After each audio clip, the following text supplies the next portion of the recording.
One of the lessons I learned from my family, and then now I've seen myself in business and the workforce, is that the people generally who are the most successful in life are people who work in industries and job functions that they love and they're really passionate about.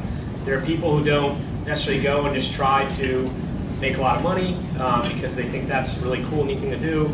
It's not people who feel they have to go down a certain career path because that's what their mom or dad did, but it's really people who followed their passions. I did all these internships every summer during college in different functions in the finance industry, and I really just hated them all. The team I was most passionate about was the Browns, and the league I was most interested in was the NFL. So I was able to luckily get an unpaid internship during the Browns for that month off during winter break. I worked for the general counsel of the team, vice president of player personnel, the player contract negotiator for the team, and some of their scouts. And I just fell in love with the work. I thought it was really exciting, evaluating players, coming up with the analyses behind how you compensate your team and its athletes.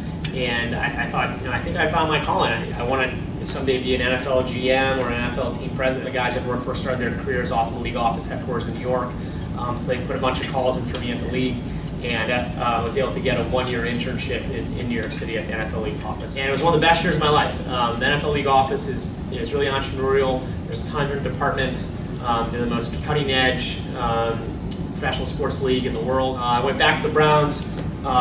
They created a position for me to take all the training that I had received from the NFL League office to come back to the Browns as the youngest player contract negotiator and salary cap manager in the NFL.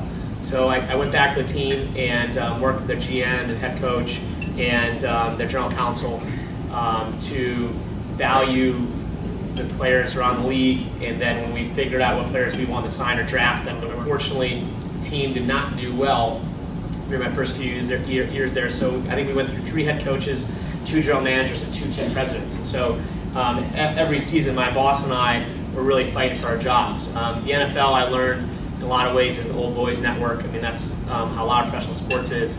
And so when someone at the top gets fired and then a new person gets hired to replace them, they tend to bring in all their old friends. After a few years of this turmoil, I decided that professional sports was not for me.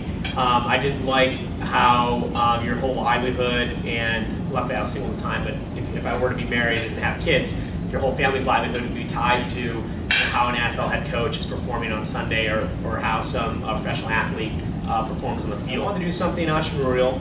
I wanted to do something in a creative field. I wanted to do something that was very management focused. I wanted to do something that was high profile. One of the things I did enjoy about the NFL was that it being a high profile industry, you could meet a ton of really interesting people. I have this huge love of hosting people. Since I was a young person, a young kid, 3 years old on, I've always loved throwing birthday parties and providing happiness for others. And so all these things being combined, I thought, you know what, I would love to be a high-end entrepreneur, hospitality entrepreneur. So getting involved with restaurants, getting involved with nightclubs, all different products. That allowed me to be creative, to create concepts from the ground up. It's a very management-focused industry. You have a ton of employees. Also, it is a high-profile industry. You can meet really interesting folks. And last but not least, obviously, the hospitality industry is all about taking care of others, providing happiness for others. I decided to go to Harvard Business School up in Boston. It was fall of 2008, and I said, hi, my name is Ryan Seelbach. I worked in the NFL for the last 5 years. I want to be an international nightclub owner. Because my interests lied in an area that was so diverse and so different from my classmates, that I had an outpouring of support from my classmates of just offers to help in one way or another. People I didn't even know. People saying, oh, I heard through a friend of a friend you want to work in hospitality in New York or Las Vegas. My older brother or his best friends are this nightclub owner, let me put you in touch with them. I started reaching out through my network and talking with all the major nightclub owners in New York City. They had all suggested that I would go and work in Las Vegas, because Las Vegas is the customer service capital of the world. They have the best nightclubs, the largest nightclubs in the world.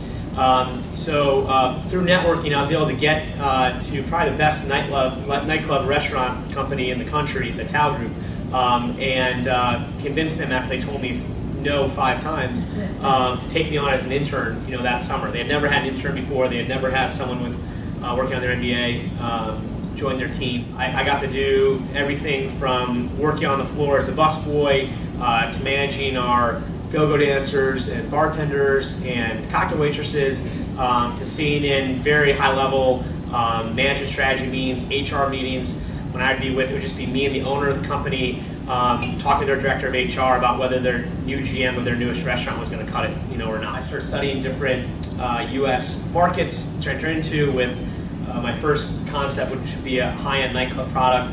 I looked at markets that were top 15 U.S. cities, but ones that are not known for nightlife. So cities other than New York, Las Vegas, Miami, and Los Angeles.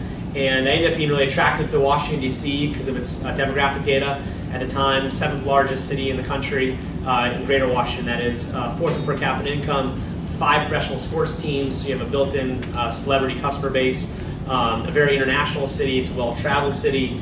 Its nightclub patrons have been to all the nightclubs in Ibiza, London, LA, Las Vegas. So then coming down here, I thought that there was a hole for a high-end nightclub. I came on to Washington, I literally just had my car, my clothes, and my business plan. And I drove down from Boston. I remember I was driving down the highway on 95. And I got to New York, and it's the Queensboro Bridge. And I'll never forget, George Washington Bridge. And I'll never forget this. I saw the city, and I knew my friends were all there. A lot of my friends were there working in traditional jobs, making good money, having stable careers and personal lives. And here I am. I don't know anything about Washington. I just have my business plan. I have no financial backing. I have no business partner. And I'm picking up and just moving my whole life to DC to try to do this entrepreneurial venture. And I saw the George Washington Bridge, and I swear to God, it was my oh shit moment. I was like, oh my God, this is really happening. It's like no longer preparing to do this, like I am doing this. I have no idea how it's going to go. It was one of the scariest moments of my life. I had about 5 coffee dates a day with different people in Washington to learn more about the market. It's impactful when you are networking is that you really do want to acknowledge the person that you met as soon as possible. I think I would actually recommend the same day. So fire that person a note, and each person I met with, I said, you have 5 more people you can introduce me to, and my network just became a big web from there. And I eventually found a local partner to run the venue with. We went out and found a space we liked a lot. We negotiated a lease for that space. It's in South DuPont, so it's 2 blocks directly south of DuPont Circle. And then we started fundraising. So we ended up raising $1.875 million from angel investors, mainly local investors, so people that believed there was also a hole in the market for the type of product we were offering. We opened up on November 15th of 2012. So from the day I got into Washington, from the time we opened, it was about 18 months, which to me felt like eternity. I had no money. I sold off my 401k, blew through all my savings, put all the money that I had into the business, and was just very excited to get it up and running and to have form of income and to have a great product for Washington, D.C. We're working on our second concept, which is a high-end American craft beer, American whiskey-focused restaurant, rooftop beer garden in the Shaw. I sent me a quote about 3 years ago, and it was something along the lines of entrepreneurs are people who are willing to live their life in a way for a period of time that no one else is willing to live, to then live the rest of their life in a way that no one else gets to experience. And I think that is an extremely impactful quote. And that's really how it is, I think, and I found in my career. If you really want to be happy, if you really want to set your own schedule, if you really want to be a leader for others, you want to be creative and make your own decisions, I think entrepreneurship is for you. But to get there, you have to work extremely hard, you have to take a lot of risks, and you're going to have, I think, some uncomfortable days and some after investors already put money in. I've had a couple of them that pulled me aside and be like, Ryan, the main reason I invested is because, yeah, your background's great, you're really smart, you did your due diligence, you worked in Las Vegas, but you are so passionate about this stuff, I know that if you have bumps in the road, you'll figure it out.